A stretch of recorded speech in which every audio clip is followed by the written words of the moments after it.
welcome back to the show today. We're talking about why this NBA season is going to be the best NBA season ever, or at least since I've been a fan. I'm sure that Bob Cousy and Bob Pettit would swear that the 1959 season was a real spectacle. The main reason I'm excited about this season is everyone's healthy. The only player we're really missing at the beginning of the season is Ja, and he's going to be back after his 25-game suspension. It feels like every season there's always 2 or 3 players we know we're not going to have for the entirety of the season, like KD's first season in Brooklyn, which he could have came back and played in the bubble, the 2 seasons we missed out on Clay, and the season that Kawhi sat out for its entirety. But this season, all the players are healthy, and we've got older players who need to accomplish their goals now, because their knees are good now, and the likelihood of that being the case in the future is diminishing quickly. And at the other end of the spectrum, we have players that are young and ready to prove that they can be stars, or the ones that have already proven that they're stars. They need to show the old heads that their time in the league has come to an end. So let's go through some of the league's most interesting narratives this year. I'm gonna start with the Denver Nuggets. Everyone's hyped up on the big trades and acquisitions this offseason. Boston adding KP and Drew, Dame going to the Bucks, and Bradley Beal being traded to the Phoenix Suns. There's also this sentiment that the Denver Nuggets have gotten weaker since they lost Jeff Green and Bruce Brown. So the question is, with the West being as strong as it is now, can the Nuggets repeat? Is Nikola Jokic strong enough to take his team to another title? Or will the pressure of him being the greatest player in the world cause him to fold? Okay, this one is obvious to me. Probably you too. I don't think enough has changed this offseason to prove that the Denver Nuggets aren't going to torch everyone in the playoffs like they did last year. You know the Nuggets only lost 4 games in the playoffs? Could you convince me that the addition of Bradley Beal is going to get the Suns 2 more wins in the playoffs against the Nuggets? No, because they lost DeAndre Ayton, got Yusuf Nurkic as their starting center. Say what you will about the athlete known only to himself as dominating, he could slow Jokic down better than Nurkic. Now, before we get into the Suns and KD's narrative, let's talk a little more about Jokic. The media members I follow, everyone at The Ringer, Bill Simmons, Zach Lowe, the No Dunks crew, they all believe that Jokic is on his way to being a top 15 player of all time. I think this is the general consensus around most NBA sickos. But could he reach top 5? Could he push Magic Johnson or Bill Russell off of Mount Rushmore? If he wins another MVP award, he'll have as many as Magic and Bird do. If he gets another championship, he'll definitely be in the top 15 at the age of 29. But hey, Giannis is in the same boat. He has as many MVPs and titles. He's also got a Defensive Player of the Year award. And this is one of the narratives I like most about the NBA this season. Giannis was the guy. Even after Jokic had won 2 MVPs, the first pick on the playground was still Giannis. Well, now Jokic won a championship. It feels to me like the consensus is that Jokic is the first pick on the playground now, especially with the Bucks disappointing playoffs and Embiid winning the MVP. Giannis is no longer seated at the Iron Throne. I hope that reference made sense. I've never seen that show. So personally, I don't think Embiid's story is that interesting this year. I think if we didn't have all the Harden drama, we'd be talking more about Embiid's collapse in the playoffs. I'm sure he's not happy about the turmoil in the organization, but I'm also pretty sure that he's a little bit relieved that he doesn't have all the pressure on him right now. I don't think Embiid's gonna prioritize getting the MVP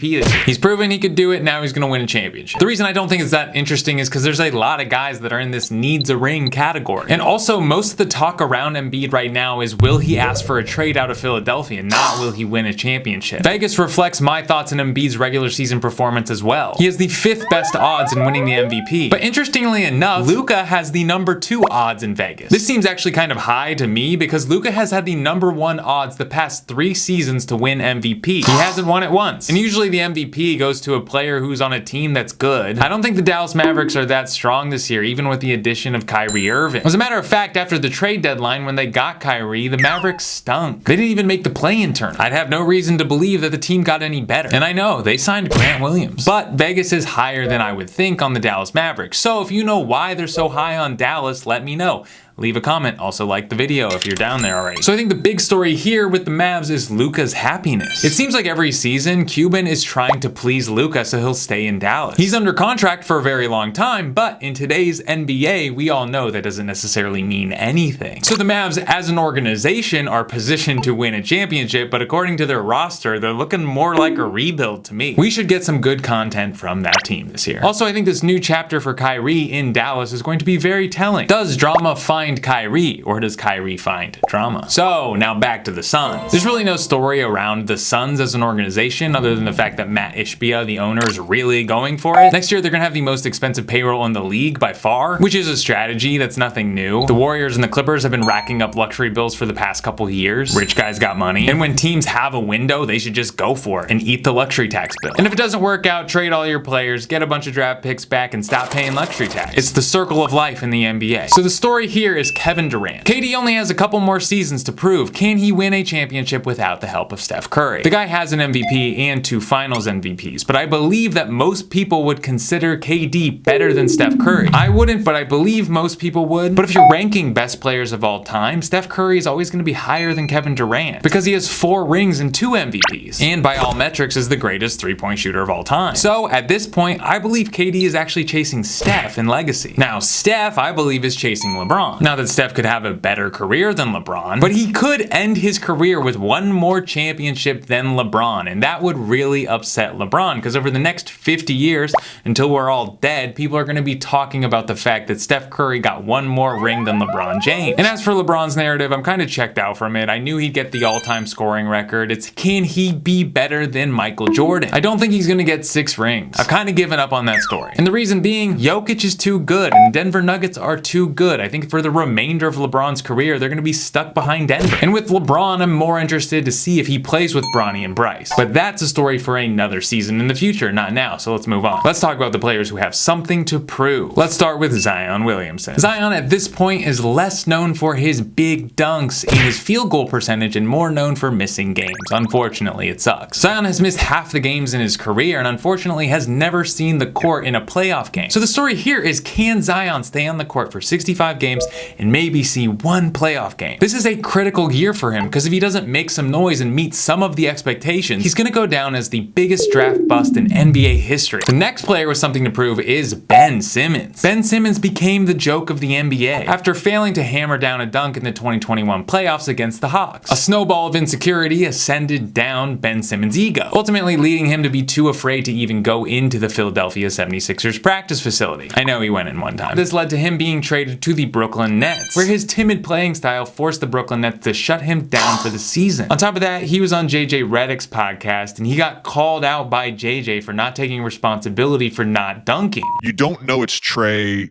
right when you spin it. No, you're spinning into a jersey. Yeah. Essentially. So. Yeah. So, but look, when it slows down, it looks really bad, man. Yeah, that fucking looks terrible. I loved that for JJ. That was awesome. This is a make or break season for Ben Simmons. The Nets are his team if he wants it, but he's got to gain confidence and be willing to have the ball in his hands at the end of games. The last narrative we're going to touch on is Paul George and Kawhi Leonard. I'm not going to be nasty, I promise. Both of these guys were eligible for extensions this year, but Steve Ballmer was like, nah. Which I understand because he's paid both of these guys over $250 million and he's only gotten to the Western Conference Finals. Also, these guys have only played about half the games. It's unfortunate because I know these guys do want to play more. They want to win a championship for the Clippers. I know. They have the talent, but the durability just isn't there. After this year, Kawhi and Paul George have 1 more year left on their contracts. So this is the prove it year for them. If they can't stay healthy and they can't make it to, I would say, the finals this year, this might be the last max contract of their careers. So these are the players that I believe have the highest stakes this season. Some of you may think Jimmy Butler getting a ring is a great narrative. Personally, I don't see it happening this year for the Heat, and to me, Jimmy Butler has nothing to prove. He's a champ in my book. Or maybe you believe in the Grizzlies. Maybe you think they can take another leap and they can make the finals this year. That's fair. I'm just not particularly interested in the Grizzlies for no particular reason. I just didn't pick that one. Actually, the last narrative I do want to talk about is, of course, Victor Wembanyama. Will Wembanyama be the first rookie since Blake Griffin to make an all-star team? I could see that happening. Or will he be the first rookie that's a defensive player of the year? It's never been done, and Vegas has some odds that he could win it.